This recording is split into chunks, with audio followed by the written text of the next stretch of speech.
मंगोलों का एक कबीला जिसका नाम बोर्जियन था। उस कबीले का सरदार जिसका नाम यसुगेई था। यसुगेई शिकार में इतना तेज था कि चलते घोड़े के ऊपर तीर अंदाजी के जरिए शिकार कर लेता था। यसुगेई एक मरतबा शिकार पे गया तो वहाँ पे दूसरे कबीले का गुजर हुआ।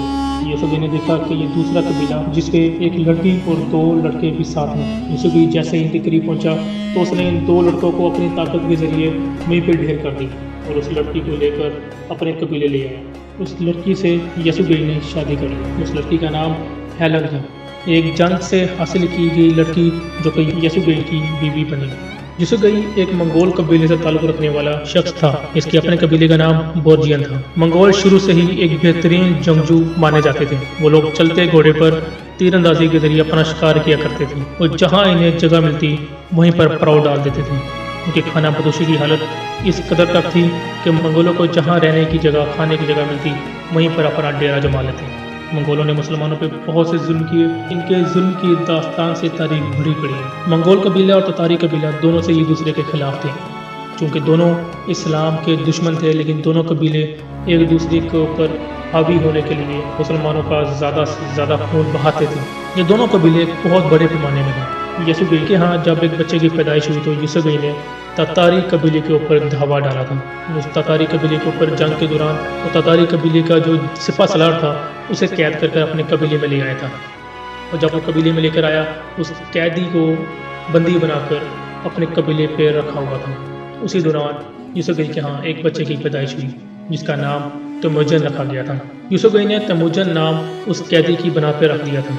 जिस कैदी को वो पकड़ के लेकर आया था उसी कैदी के नाम पे अपने बेटे का नाम रख दिया था। उस टाइम में अपने बच्चों के नाम, अपनी नस्ल के नाम, अपनी अगली नस्ल के नाम एक मशहूर शख्सियत के नाम पे नहीं रखे जाते थे, बल्कि एक मशहूर दुश्मनों के नाम पे अपने बच्चों के नाम रखे जाते थे। इसी तरह यसुगेई ने कैदी तेमुजन के नाम पे अपने बेटी का नाम तेमुजन रखा। कहा जाता है कि जब तेमुजन पैदा हुआ तो उसके हाथ में खून का लोट रहा था। जमा हुआ खून उसकी मुट्ठी में बंद था और मुट्ठी इतनी मजबूती से थमी हुई थी कि वो खून को साथ लेकर ही पैदा हुआ। तेमुजन का मतलब है लोहार। तेमुजन जिस जगह पैदा हुआ वो जगह आज भी तेमुची के नाम से मशहूर है। यसुगेई ने बेटे की शादी किसी दूसरे कबीले में की थी। यसुगेई ने अपने बेटे की शादी किसी दूसरे कबीले के सरदार की बेटी के साथ की थी। उस सरदार की ख्वाहिश पे यसुगेई ने अपने बेटे तेमुजन को 3 से 4 साल उसकी खिदमत के लिए भेजा।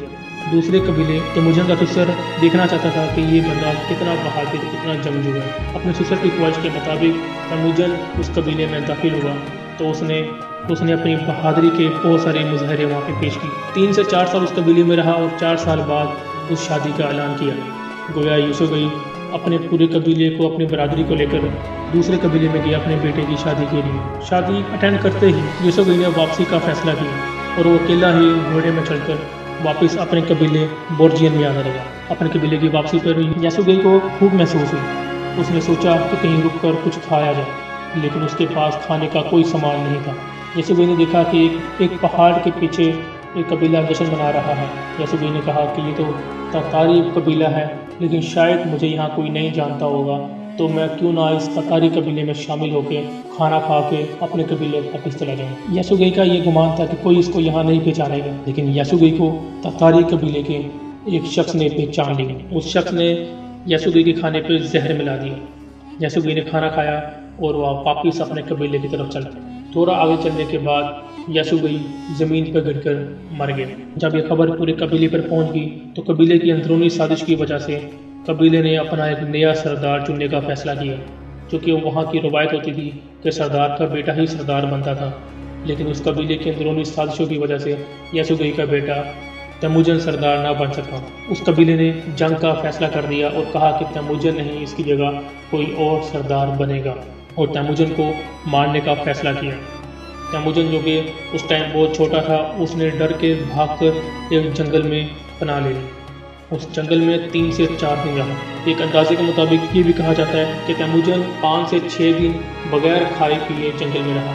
अब उस जंगल में पत्ते खाता रहा या क्या खाता रहा इसके बारे में कुछ मालूम नहीं, लेकिन 5 से 6 दिन वो जंगल की हदूद में ही रहा, वहाँ से बाहर नहीं निकला। 6 दिन बाद जब वापस बाहर आने लगा, उस कबीले के जो लोग तेमुजन को मारने के लिए तैयार थे वो लोग जंगल के बाहरी पहरा दे रहे थे। तैमूरन ने पहरादारों का मुकाबला किया और वहाँ से फरार होने में कामयाब हो गया। तैमूरन वहाँ से छुपता छुपता निकलता हुआ अपने वालिद के खूनी भाई के कबीले में चला गया। उसका नाम तुगरुल बताया जाता है, जिसे वांग खान भी कहते थे। उस जमाने पे एक रस्म चलती होती थी कि दो आपस में बेहतरीन दोस्त या दो बेहतरीन जंगजू एक दूसरे का खून पिया करते थे, तो वो आपस में खूनी भाई बन जाते थे। इसी तरह वांग खान, जिसका असल नाम तुगरुल था, लेकिन हम यहाँ वांग खान किए गए क्योंकि वांग खान उस कबीले की तरफ से एक लक़ब दिया गया था, क्योंकि उस कबीले में वांग खान के नाम से ही मशहूर था।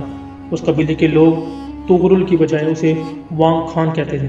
कुछ देर वहाँ छुपा रहने के बाद तैमूरन ने अपनी फ़ौज बनाने का फैसला किया। उसने कहा कि मैं एक अलग फ़ौज बनाऊंगा और एक अलग रियासत कायम करूंगा। जिस कबीले में तैमूरन गया था उस कबीले का नाम कोरकत बताया जाता है। कोरकत कबीले ने बहुत सारी जंगें लड़ी। उस जंग में तैमूरन भी साथ में शामिल रहा। एक बहुत तारीखी जंग थी जिस पर तैमूरन कुछ हज़ार सिपाहियों के साथ जंग लड़ने गया, लेकिन दूसरी तरफ बहुत कसीर तादाद में फौजी शामिल थे। वहाँ पे तैमूरन की मुलाकात जमुका खान से हुई, जो कि बाद में चलकर तैमूरन का खूनी भाई बन गया। जमुका खान के पास एक बहुत बड़ी लश्कर। जमुका खान ने तैमूरन की मदद करने के लिए अपने लश्कर को भेजा और खुद उसका सिपह सलार बनकर तैमूरन की फौज में शामिल हो गया। इसी तरह तैमूरन जमुका की फौज को अपने साथ शामिल देखकर बहुत खुश हुआ और उसने जंग का ऐलान कर दिया। तो वो जंग तैमूरन जीत गया। एक बहुत बड़ी फौज के साथ तैमूरन वो जंग जीत गया। जमुका खान और तैमूरन, जो कि आपस में खून के भाई बन चुके थे, इन दोनों ने आपस में एक दूसरे का खून पीना शुरू कर दिया। जिस्म में मुख्तलिफ हिस्सों में निशान लगाते, वहाँ से खून निकालते और एक दूसरे का खून पी लेते, तो गोया ये खून के भाई बन जाते। जमुका खान और तैमूरन ने बहुत सारी जंगें लड़ी। इन्होंने बहुत सारा जुल्म किया, ततारियों के ऊपर और मुसलमानों के ऊपर बहुत जुल्म ढाया। अब तैमूरन एक मजबूत और ताकतवर फौज के साथ सामने आया। तैमूरन ने कहा कि हम एक अपनी अलग सल्तनत बनाएंगे जिसका मैं बादशाह होऊंगा। तो ये बात जमुका खान को चुभने लगी। जमुका खान, जो कि दिल ही दिल में सरदार बनने का ख्वाब देखता था, उसने सोचा कि अगर तैमूरन इतना ताकतवर है और इस फौज के साथ सरदार बन गया तो जमुका उसी तरह वहीं का वहीं रह जाएगा। गोया जमुका ने कोरकत कबीले में वांग खान के अंदर साजिशें करना शुरू कर दी तैमूरन के खिलाफ। इसने इतनी साजिशें की, जहां ये तैमूरन के साथ जंग लड़ता था, इसकी साजिशों की वजह से कोरकत कबीला तैमूरन के खिलाफ खड़ा हो गया, क्योंकि तब तक तैमूरन ताकतवर बन चुका था। क्योंकि तैमूरन ने अपनी फौज इस कदर बना ली थी कि वो फौज किसी भी सल्तनत को तबाह करने के लिए काफ़ी थी। जमुका खान ने कोरकत कबीले में अपनी साजिशें रचाने के बाद तैमूरन के साथ जंग का ऐलान किया। तैमूरन अपनी फौज के साथ कोरकत कबीले पहुंचा और जमुका को वहां पे मार डाला। इस आपसी जंग में तैमूरन को फतह हुई। यहाँ फतह करने के बाद तैमूरन यहाँ पे नहीं रुका और वो आहिस्ता आहिस्ता बाकी कबीलों को भी फतह करता चला गया और इस तरह तैमूरन मंगोल कबीले का बादशाह बन गया। अब तैमूरन की ख्वाहिश थी कि क्यों ना मंगोल और ततारियों को इकट्ठा किया जाए। तो उसने अपना पैगाम भेजा कि ततारी एक खान की इबादत करेंगे, एक खान के आगे सर झुकाएंगे और एक खान की अतायत करेंगे और वो खान मैं हूँ। तैमूरन के इस ऐलान की वजह से जो ततारी इसकी अतायत के लिए हामी भर लेता उससे अपना जानशीन बना लेता और जो इसके खिलाफ बगावत करता उसके खिलाफ जंग का ऐलान कर देता।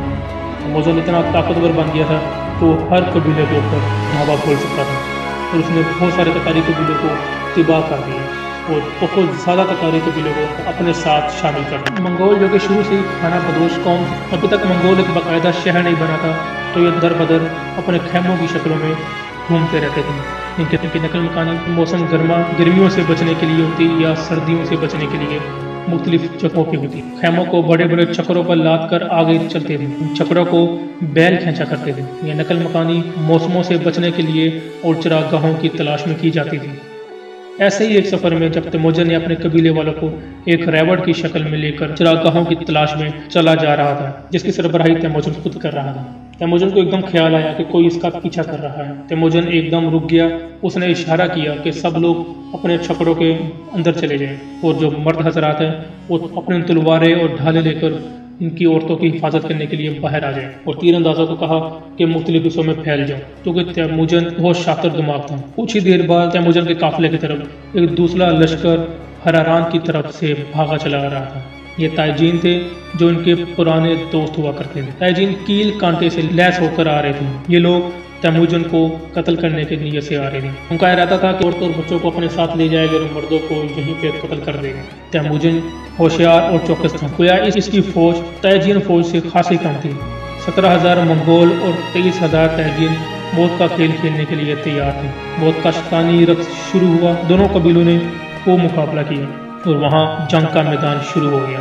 یہ جنگ شطرنج کے کھیل کی طرح بازی کبھی ادھر پلٹ جاتی تو کبھی ادھر پلٹ جاتی۔ تیموجن کی فوج کم ہونے کے باوجود تیموجن کا پلہ بھاری رہا۔ تیجن کو پتہ چل رہا کہ تیموجن کی فوج ان کے اوپر حاوی ہو رہی ہے، تو کچھ لوگ تو ڈر کے ہی واپس بھاگ گئے اور بہت سارے لوگ تیموجن کی فوج کا مقابلہ نہ کر سکے اور وہ وہیں پہ ڈھیر ہو گئے۔